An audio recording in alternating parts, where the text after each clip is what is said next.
Son las 8:45. Damos la bienvenida al licenciado Matías Abad. Él fue gobernador en la provincia de la Azuay, es catedrático universitario, es columnista del medio digital Primicias. Matías, muy buenos días. Quisiera conocer su punto de vista sobre la situación político-electoral de Cuenca que se perfila con esas 12 candidaturas para alcalde. Saludo a quienes nos siguen a través de la radio y las redes sociales. Creo que han habido dos puntos de inflexión que nos llevan a tener, digamos, el escenario actual en las seccionales, de cara a las seccionales en la ciudad de Cuenca y el Azuay. El primero, lógicamente, que no haya podido participar, que haya sido impedido de participar el alcalde Zamora en estas elecciones de noviembre. Y el segundo, que no haya podido él terminar de alguna manera o continuar en funciones desde la alcaldía de Cuenca. ¿Por qué esto marca? Porque lógicamente al haber él, o más bien dicho, al haber salido de la contienda, automáticamente muchos aspirantes que quizás decían que la alcaldía podía haber estado bastante complicada, dada la popularidad que muchas encuestas señalan respecto a la gestión que venía realizando el alcalde Zamora, quizás hubiesen optado por otras posiciones, ¿no? Quizás concejalías y en algunos casos correr por la prefectura. Al no estar él, pues muchas candidaturas más bien están decidiendo apostarle por la alcaldía de Cuenca. Y lo otro, al no poder él también hacer de alguna manera campaña, usar la estructura también de la alcaldía para poder acompañar alguna candidatura afín, también eso reconfiguró de alguna manera el escenario, y lo que se ha visto es una suerte, por un lado, de una gran coalición del centro a la izquierda, el Partido Socialista, la Revolución Ciudadana, posiblemente Unidad Popular, Futuro, y otros movimientos pequeños de alguna manera han construido una plataforma alrededor de la candidatura de Juan Cristóbal Lloret. Y por otro lado, más bien se ve que los posibles adversarios más bien están en un frente bastante disperso y bastante fragmentado. Tenemos figuras fuertes como el exalcalde Marcelo Cabrera, el exprefecto Paul Carrasco, el exalcalde Pedro Palacios, otras figuras emergentes que pueden también entrar a la disputa, el ex viceministro Monsalve. Es decir, cuando el cambio se divide, lo que suele ocurrir es que gana la continuidad. Además de Cristian Zamora, que lo he hecho abiertamente, ¿cuáles son los apoyos políticos adicionales que ha recibido Juan Cristóbal Lloret?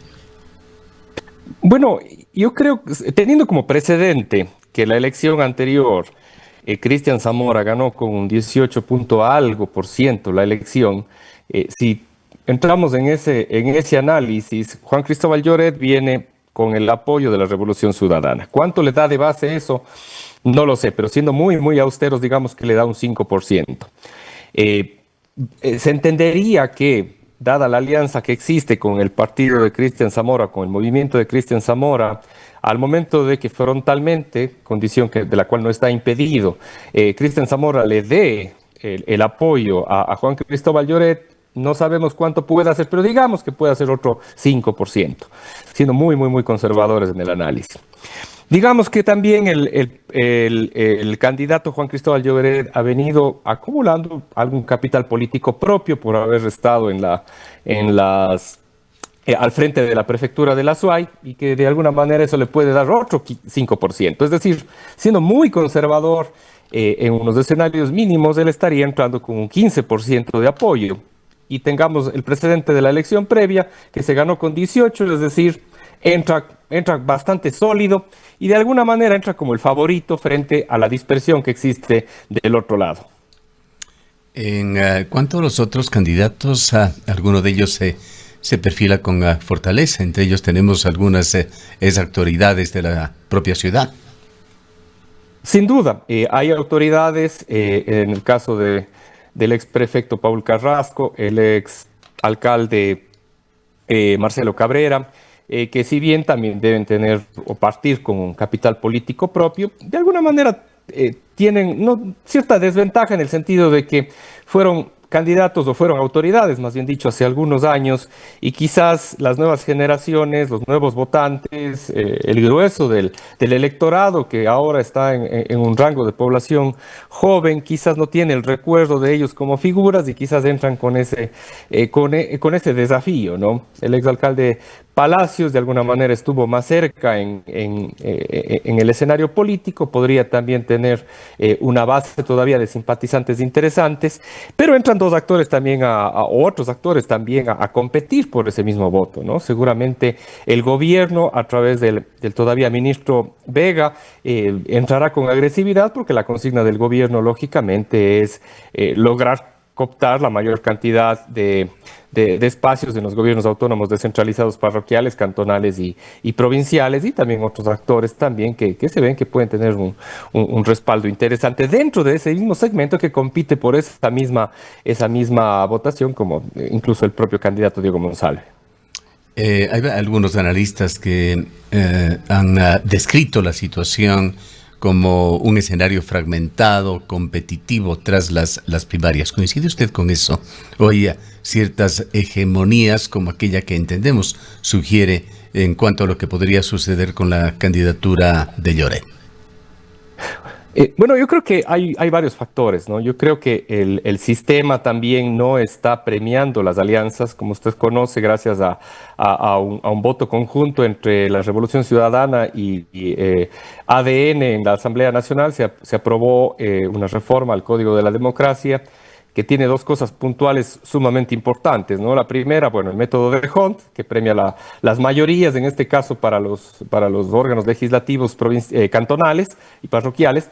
Y por otra parte, también la distribución de los votos, de alguna manera, de cara a la contabilización de apoyo que tiene que recibir un partido a fin de poder mantenerse y sostenerse en el sistema político, ¿no? Entonces, si usted hace muchas alianzas, pues en vez de compartir la votación, se divide. Si hay 100,000 votos, pues 50,000 para ti, 50,000 para el otro, y de esa manera pues se vuelve un poco más complejo garantizar la subsistencia a futuro de los partidos, ¿no? Entonces, claro, en un escenario donde no se premia las alianzas, sino más bien se las castiga, muchos partidos optan por evitar hacer muchos acuerdos con muchos partidos. Y por otra parte, lógicamente, al tener candidatos que ya han sido autoridades, que han sido alcaldes, que han sido prefectos, se vuelve más complejo llegar a acuerdos. Pero nuevamente, del otro lado, la candidatura de Juan Cristóbal Lloret lo ha logrado, ¿no? Está haciendo una suerte de gran acuerdo desde el centro a la izquierda, con estructuras fuertes, con apoyos directos significativos, y de entrada le pone en ventaja. ¿Qué puede pasar más adelante? Pues el desenlace en este país suele ser sui generis, nunca se puede anticipar qué va a pasar, pero de cara ya al inicio de la campaña, pues sin duda de este lado está bastante fortalecido y del otro disperso, compitiendo en muchos de los casos por la misma votación. Ahora, en el momento actual, en estos tiempos contemporáneos, ¿cuánto pueden pesar en un proceso electoral las identidades partidistas en esta urbe, en Cuenca? ¿Cuánto los perfiles técnicos, las propuestas de gestión? Bueno, digamos que la lógica de las elecciones seccionales, no solo en la ciudad y provincia, sino en buena parte del país, más bien ha tenido una dinámica propia. Más bien se ha buscado, o siempre se busca más bien personas más que partidos. En muchos de los casos, o en algunos casos, más bien la intromisión de los partidos dentro de las elecciones seccionales después de jugar en contra. Pasó en su momento cuando el exalcalde Paul Granda buscaba la reelección, y de alguna manera el expresidente Correa tuvo un rol muy cercano y se metió mucho a ser muy visible en la contienda electoral. Eso le jugó en contra. Lo mismo ocurrió en Quito con el exalcalde Barrera cuando estaba compitiendo contra el exalcalde Mauricio Rodas. de la misma manera, ¿no? Se siente como una suerte de contaminación cuando la política central quiere de alguna manera dictar las reglas del juego a nivel parroquial, cantonal o provincial, ¿no? Entonces, yo creo que parten con una base, lógicamente, yo creo que la Revolución Ciudadana todavía tendrá un punto de partida acá, de militancia que apoyará a cualquier candidato de la tendencia, el gobierno tendrá algo también, pero yo no creo que eso va a ser determinante. De hecho, podría arrastrar más bien algunos negativos, ¿no? Ahora los candidatos del oficialismo de todos modos van a entrar a tener que empezar entrando a dar explicaciones, ¿no? Porque entiendo el debate, las entrevistas en los medios de comunicación, el ataque también de los otros adversarios será alrededor de algunas decisiones que ha tomado el gobierno y quizás en la ciudad de Cuenca y el Azuay respecto al tema de la minería y se centrará mucho en ese contexto, lo cual le quita la frescura y la facilidad de poder desenvolverse con una identidad propia a los candidatos que estén, lógicamente, dentro de la estructura del oficialismo. ¿Qué decir de ese otro factor que tiene características de regionales, quizá de universales? Ese hastío político que se lo ve en el Latino Barómetro, por ejemplo, o que se perfila también en varios países del mundo. ¿Qué pasa en Cuenca con este tema? La ciudad históricamente ha mostrado un electorado crítico, con baja tolerancia a la improvisación, con una distancia marcada frente a la polarización nacional. ¿Qué espacio dentro de una ciudad como esta puede tener candidaturas, llamémosla tecnocráticas? Quizá por allí en ese enfoque podría estar el candidato Riquetti o Juan Carlos Vega, el candidato oficialista de ADN. Me refiero a esto de que Cuenca tiende a valorar perfiles con trayectoria técnica, discursos de planificación, distancias respecto al ruido político. Estamos recordando quizá en voz alta mientras conversamos, pensando en lo que sucedió en aquella elección hace ya más de casi 3 décadas, que se dio entre Fernando Cordero y Javier Muñoz. Bueno, primero los momentos son distintos.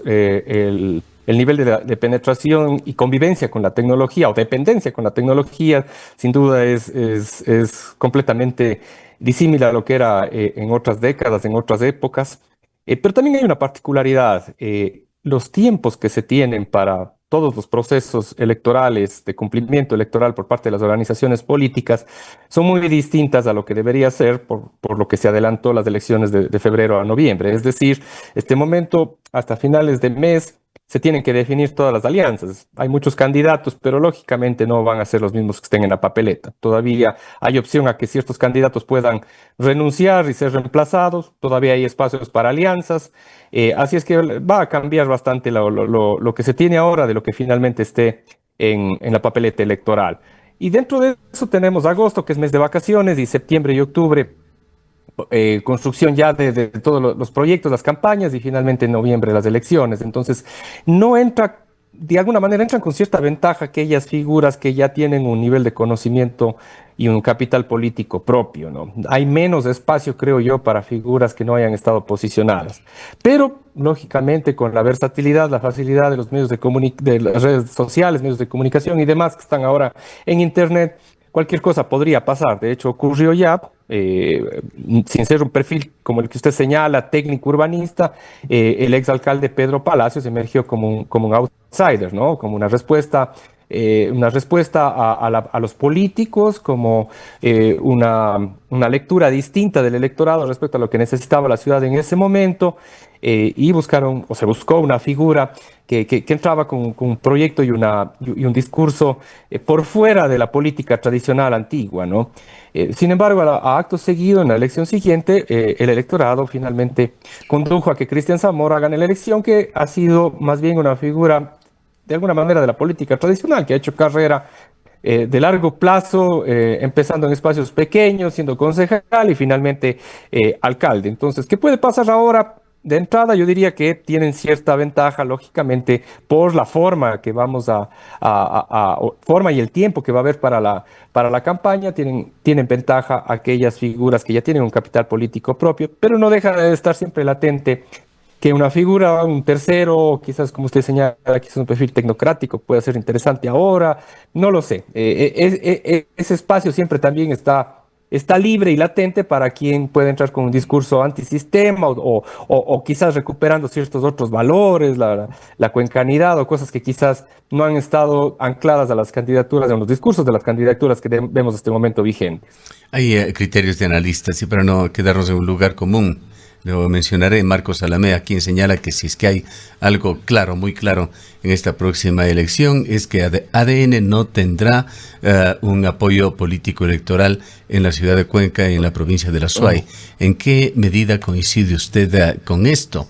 ¿Y cómo evaluaría, cómo cuantificaría ese músculo político que el poder de turno puede tener en una elección? Bueno, siempre quien está también en el poder tiene una herramienta adicional, ¿no? Tener la estructura de gobierno con todo lo que ellos representa, ministerios, decisiones ejecutivas que pueden fortalecer una candidatura en una provincia o cantón, tener la gente. Bueno, sí le da un plus, ¿no? No es lo mismo estar solo que empezar con una estructura gubernamental. Lo mismo para quien está, en este caso, como el candidato Lloret, también un acuerdo con la estructura que pueda tener Cristian Zamora, y no sabemos si es que de pronto la alcaldesa actual tenga o tome algún partido o posición respecto a algún candidato en particular, ¿no? Pero claro, de todos modos hay ciertas barreras que, especialmente en Cuenca, van a empezar a incomodar esas candidaturas del oficialismo, ¿no? Yo creo que el tema minero, sin duda, ¿no? El tema del agua va a ser una de los argumentos que utilicen el resto de candidatos para, de entrada, debilitar la presentación del proyecto distinto que tienen que de alguna manera ofrecer los candidatos a prefectura, las 15 alcaldías y las juntas parroquiales aquí en el Azuay, ¿no? Entonces, de todos modos, no es entrar con esa frescura y esa libertad de poder proponer algo, ¿no? Sino entrar directamente a dar explicaciones, porque hacia allá va a llevar la discusión, porque es lo que toca, ¿no? Es lo que toca estando dentro de una organización política y siendo candidato y sabiendo que de todos modos el gobierno siempre va a ser interesante, ¿no? Entonces hay que desde ese lado apuntalar. Pero también tenemos figuras que tienen también un pasado, ¿no? Igualmente también se enfocarán en la gestión que realizaron los exalcaldes, el exprefecto, la gestión que estaba realizando el prefecto actual que corre por la alcaldía. Así es que va a ser una elección interesante, con políticos de experiencia y también, como siempre con ese espacio que puede haber para figuras nuevas que se salgan de esa lógica política y que presenten algo distinto. Para cerrar, Matías, ¿cómo ve usted la situación del gobierno del presidente Noboa? ¿Qué dicen o qué lecturas deja más bien esas encuestas del CIES que dan un 26% de aprobación en Quito y Guayaquil para Noboa, pero reflejan también un 70% de desaprobación? Bueno, honestamente yo quisiera ver las mediciones después del Mundial de Fútbol, ¿no? Si bien Ecuador está fuera de juego, pero de todos modos siento que todavía el día a día de la conversación sigue siendo, o buena parte de la gente en su día a día, la conversación sigue siendo el fútbol, sigue siendo un poco lo que está ocurriendo en el Mundial. Yo creo que va a haber un cambio cuando retomemos de nuevo las conversaciones de lo que realmente importa al país, ¿no? Que es cómo está el sistema de salud. Nuevamente estamos con otro ministro. El anterior salió luego de estar apenas 2 meses en funciones. Se ha identificado, según algunos medios, ciertos conflictos de intereses que podría tener el ministro actual. ¿Qué pasa con la inseguridad? Siguen siendo los niveles de muertes violentas sumamente significativos, especialmente últimamente Pichincha. El tema económico, si bien la macroeconomía, las reservas están saludables, todavía no se sienten en los bolsillos de los ciudadanos. Hay varias cosas, ¿no? Y esas coyunturas del día a día nuestro van a entrar en la discusión de forma mucho más agresiva porque estamos en seccionales, ¿no? Y una forma de debilitar a las candidaturas del oficialismo va a ser echarles en cara muchos de estos números, muchas de estas circunstancias y muchas de estas deudas pendientes que tiene el Ejecutivo con la ciudadanía respecto al plan del trabajo y al proyecto que se nos ofreció desde el inicio. Bien, le agradecemos por habernos acompañado. Muchas gracias por la invitación. Ha escuchado al licenciado Matías Abad, académico de la UDA, columnista de Primicias. Son las 9:05.